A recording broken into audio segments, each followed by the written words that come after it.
நம்ம ஊரு நல்ல ஊரு.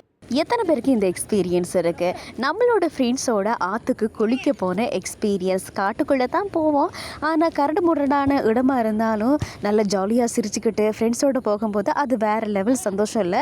இந்த செடியை பார்த்துருக்கீங்களா? இதைத்தான் எல்லாருமே பறித்து சின்ன வயசில் வந்து குசினி கூட்டுறதுக்காக, அதாவது சமையலறை கூட்டுறதுக்காக கொண்டு போவோம். இந்த கல் வந்து ஒரு ஸ்பெஷல் தான் எங்களோட ஊரில். அதாவது நார்மலான ஒரு கல்லையும் இந்த கல்லையும் நாங்கள் வந்து கம்பேர் பண்ணி பார்க்கும்போது இந்த கல் வந்து கொஞ்சம் பாரம் வந்து அதிகமாக இருக்கும். இது ஏன் எதுக்குன்னு சொல்லி இன்றைக்கு வரைக்குமே தெரியாது. வரவங்க எல்லாம் பார்த்துட்டு இது கொஞ்சம் புதுரமாக இருக்கே அப்படின்னு சொல்லிட்டு போவாங்க. சரி, இப்போ நாங்கள் வந்து ஆற்றுக்கு வந்தாச்சு. பாருங்கள், பச்சை பசையில் சுற்றி இருக்கும், நடுவில் இப்படி ஒரு ஆறு ஓடும். ஸோ சூப்பராக இருக்குல்ல பார்க்குறதுக்கே வியூ. இதில் பார்த்தீங்க அப்படி சொன்னால் சின்ன பிள்ளைய குளிக்கிறதுக்கு, பெண்கள் குளிக்கிறதுக்கு, அதே மாதிரி ஆண்கள் குளிக்கிறதுக்கு அப்படின்னு சொல்லி இடங்கள் வந்து தனித்தனியாக இருக்குது. என்னதான் அப்படி இந்த மாதிரியான இடங்கள் பிரிக்கப்பட்டிருந்தாலும் அப்படி தான் குளிக்கணும் அப்படின்றது இல்லை. இது பார்த்தீங்க அப்படி சொன்னால் பெரும்பாலும் சின்ன பிள்ளைகள் வந்து இந்த இடத்துல குளிப்பாங்க. அதே மாதிரி பெண்கள், சின்னவங்க, முதியவங்க எல்லாமே வந்து இந்த இடத்துல தான் குளிப்பாங்க.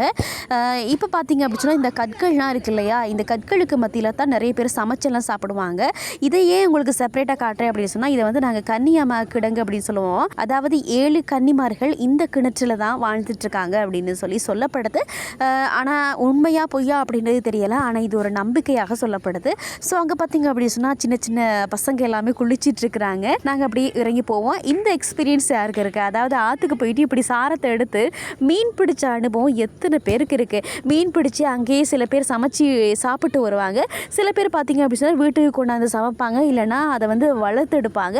பொதுவாக ஆற்று மீன் பார்த்திங்க அப்படி சொன்னால் பெருசாக யாருமே சாப்பிட மாட்டாங்க. மீன் பிடிக்கிறது எப்படின்றதை பார்த்து கற்றுக்கோங்க. பிடிச்சாச்சு, மீன் பிடிச்சாச்சு. இப்போ பார்த்திங்க அப்படி சொன்னால் ஆற்று மீன் வந்து இப்படி தான் இருக்கும், சின்னதாக இருக்கும். அது கொஞ்சம் மனமாக இருக்கும் கையில் பிடிக்கும் போது, அதனால் பெருசாக யாருமே பிடிக்க மாட்டாங்க.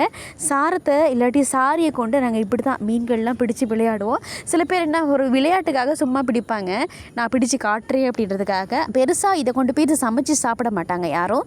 ஆனால் நீங்கள் சமைச்சு சாப்பிட்ருந்தீங்க அப்படின்னு சொன்னால் கமெண்ட்டில் சொல்லுங்கள்.